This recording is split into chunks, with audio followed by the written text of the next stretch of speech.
presentasi pada hari ini mengenai pemecahan masalah berbasis negara dan pemecahan masalah berbasis masyarakat. Jadi dalam pembahasan ini beberapa poin inti yang perlu ditekankan bahwa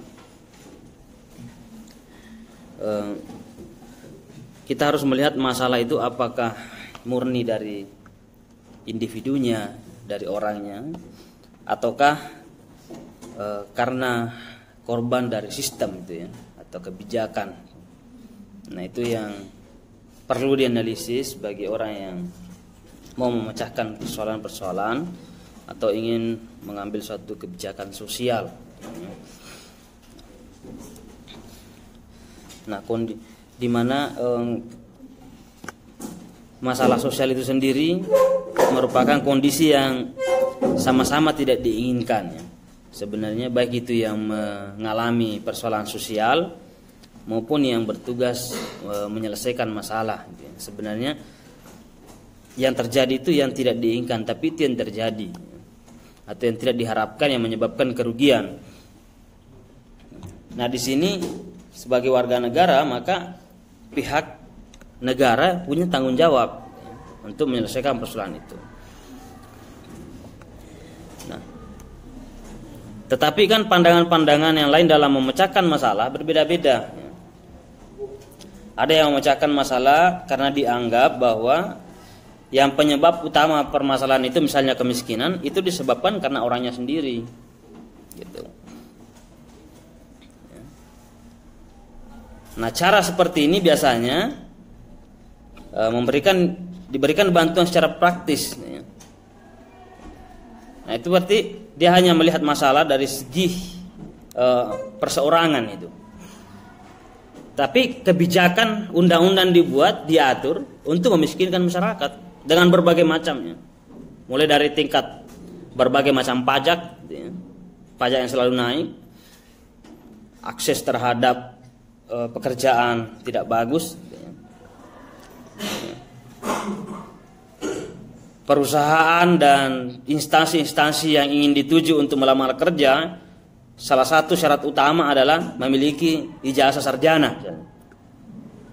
Tetapi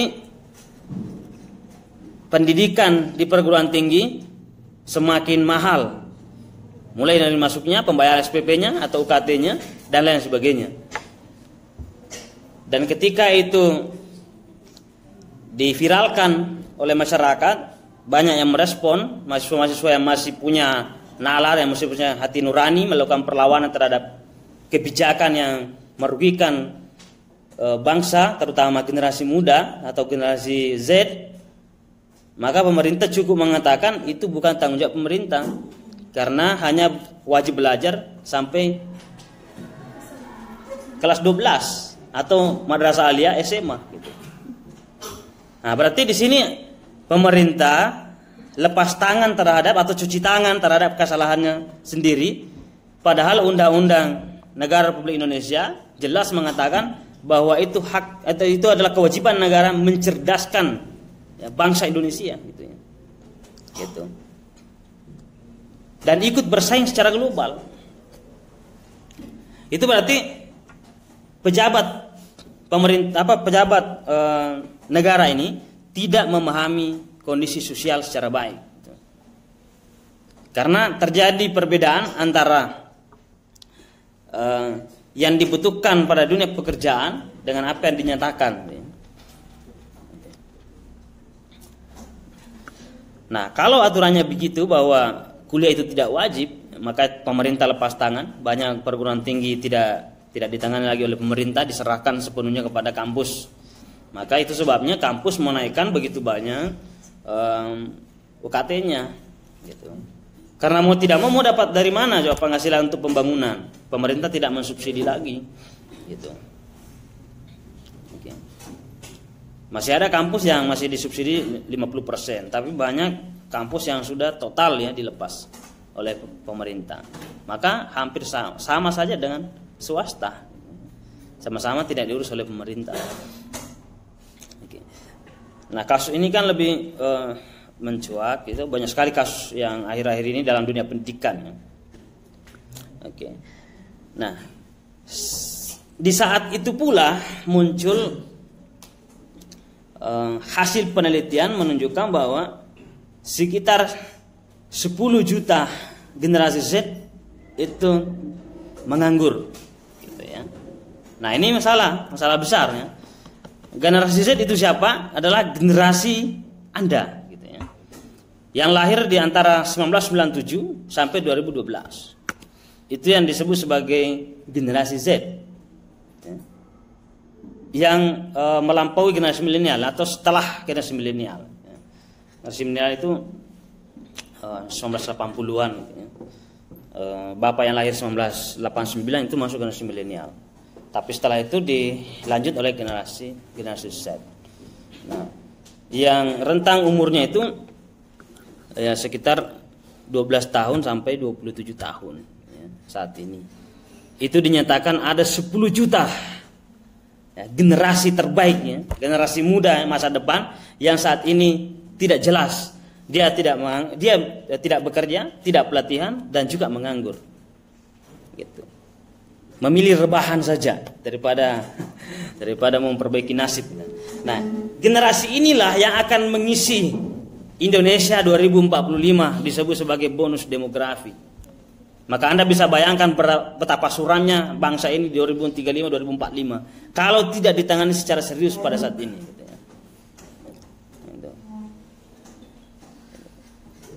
Anda akan mengalami lebih pahitnya bangsa ini masa depan dibanding saat ini kalau saat ini tidak ditangani secara serius. Gitu. Baik itu secara kesadaran individual maupun kesadaran secara universal atau secara publik, gitu. Atau secara kebijakan. Apalagi kalau ditutup akses perguruan tinggi dengan biaya yang begitu mahal. Artinya begitu banyak bibit-bibit unggul di negeri ini yang bisa memperbaiki generasi masa depan itu terputus hanya karena persoalan pembayaran, kebijakan pembayaran, gitu ya. Padahal negara-negara maju itu banyak yang menggratiskan pendidikan tinggi itu ya. Bahkan negara-negara yang sudah sangat maju sekalipun itu menghargai sekali pendidikan. Indonesia belum maju, masih berjalan di tempat terus, tapi sudah menutup besar-besaran akses dalam dunia pendidikan. Mengapa demikian? Karena kita tidak bisa terlepas dari cengkraman kapitalisme oligarki yang menguasai dunia pendidikan. Ya. Oke. Tidak otonom lagi. Nah, ini kan dibutuhkan generasi yang mau merespon, gitu ya. Merespon kondisi perguruan tinggi. Gitu ya. Jadi jangan sekedar kuliah saja, tapi Anda harus menganalisis berbagai macam kebijakan dunia pendidikan. Apalagi dunia perguruan tinggi, gitu. Nah, itu sebabnya ada organisasi-organisasi intrakampus, ekstrakampus. Melalui wadah ini Anda bisa menyuarakan sebagai penyambung lidah dari generasi-generasi masa depan, gitu ya. Karena kalau tidak Anda suarakan hari ini, makin parah masa depan generasi selanjutnya, gitu. Nah, itu yang perlu ditangani, bahwa penyebab masalah di negeri ini bukan hanya sekedar perseorangan, bukan karena kemalasan, tetapi banyak disebabkan juga oleh faktor kebijakan, gitu ya.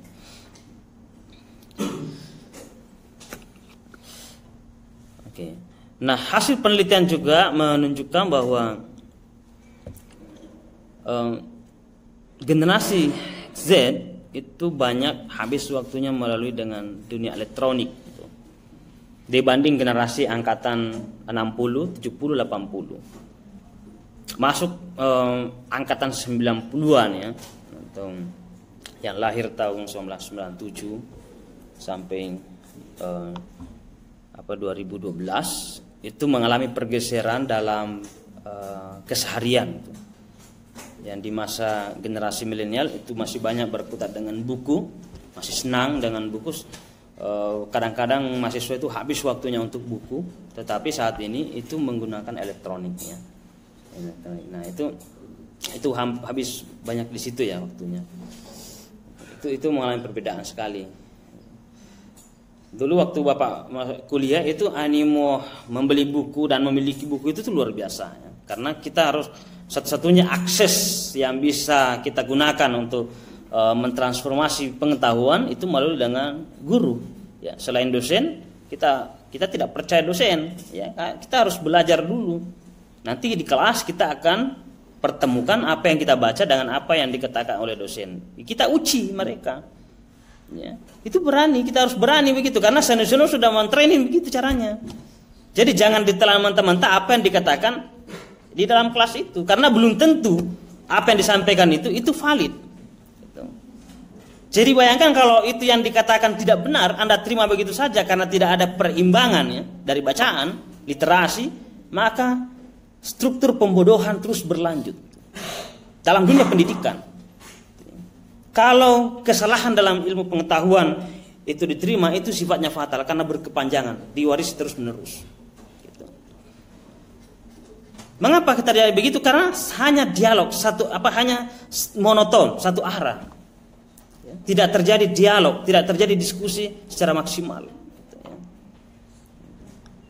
Nah, begitu juga ketika orang presentasi, sebelum presentasi itu mestinya sudah dikuasai isi makalahnya, bahkan kita membaca literatur lain yang tidak dia cantumkan dalam daftar pustaka. Itu sebagai bahan senjata paling ampuh untuk mematikan seorang kelompok, satu kelompok dalam diskusi. Sekarang kan tidak terjadi begitu. Ya. Ada bertanya, ya sudah dijawab seadanya, ya sudah puas, sudah terima. Itu kemunduran intelektual. Ya. Ada kemunduran yang luar biasa di negeri ini, termasuk dalam dunia pendidikan, intelektual sendiri. Jadi kebijakan pemerintah sudah sewenang-wenang merusak generasi bangsa, ditambah kemalasan mahasiswa atau siswa untuk melakukan perbaikan dalam dunia pengetahuan. Nah ini sudah sempurna lah ya. Bagaimana tersusuknya bangsa ini masa depan kalau tidak disadari secara dini ya, secara cepat itu. Nah, jadi ada perbedaan. Bapak terakhir itu kuliah 2009 ya, masuk 2009, selesai S1 2015 gitu ya. Agak lama di kampus karena Bapak sangat sibuk sekali, masuk semua intrakampus dan ekstrakampus, sampai SEMA-DEMA juga intrakampus, dan penelitian skripsi saya ke Jogja dan Jakarta gitu ya. Karena serius dalam pengetahuan. Tuh, nggak apa-apa lama. Tapi setelah itu saya melakukan percepatan ya. Nah, S1 itu Bapak masih sempat mengoleksi 500 buku. Itu yang masih utuh ya, total. Karena kenapa? Situasi masa generasi pada saat itu memang akses informasinya ke situ. Oke. Tapi sudah mulai juga banyak yang tidak peduli buku ya. Waktu itu HP belum begitu berkembang, masih BBM waktu itu ya, BlackBerry itu yang Bapak masih temui ya waktu di Indonesia Timur waktu itu. 2015 selesai masuk ke Jogja, itu mengumpulkan 1000 buku ya, pada saat S2. Jadi saya selesai S1 S2 itu ada 1500 buku. Gitu. Hampir semua dibaca itu. Karena memang punya target satu bulan itu harus minimal 10 buku. Jadi itu ditarget. Nah, generasi setelah itu kan berbeda ya. Akses informasinya tidak hanya sekedar dari dosen dan sekedar dari buku atau dari teman, tetapi sudah melalui dengan teknologi. Nah, disinilah harus muncul kesadaran apakah perkembangan komunikasi, perkembangan informasi, gadget dan macam-macamnya yang memberikan begitu banyak akses pengetahuan, apa kita gunakan untuk belajar ataukah bermain-main? Nah, di situ harus kembali pada diri kita sebagai seorang mahasiswa, bahwa tugas mahasiswa kita apa dan apa yang kita kerjakan. Jadi usahakan tugas itu selaras dengan apa aktivitas keseharian. Itulah yang disebut profesional.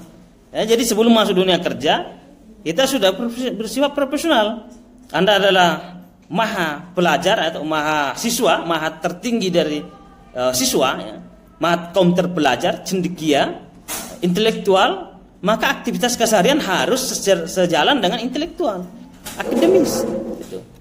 Kalau tidak sejalan berarti tidak profesional, menyandang status itu.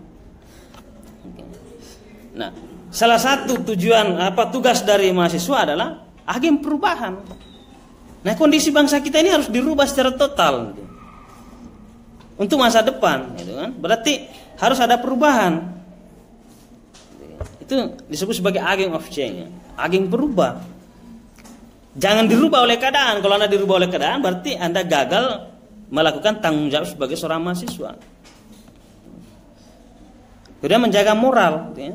Kan begitu, ada tanggung jawab perubahan ya sebagai agen of control. Dia juga pengontrol masyarakat dan pengontrol kebijakan negara.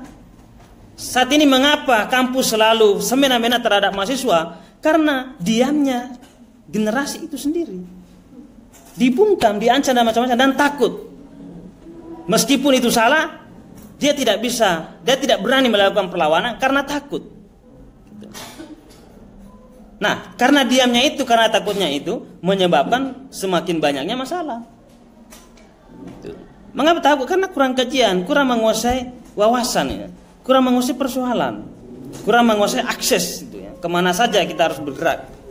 Apa gunanya ada organisasi intrakampus, ekstrakampus kalau tidak digunakan untuk melakukan perbaikan.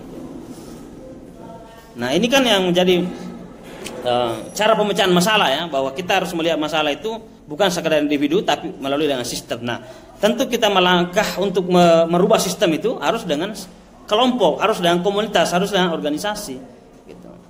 Tidak bisa individu. Ya, itu harus gerakannya begitu ya untuk mengontrol. Karena kenapa? Mahasiswa adalah tempat terbaik untuk melakukan perubahan karena dia disebut juga sebagai middle class ya. Dia kelas menengah, sewaktu-waktu bisa ke atas untuk melakukan untuk melakukan koreksi kepada kekuasaan yang tidak berpihak pada masyarakat kecil.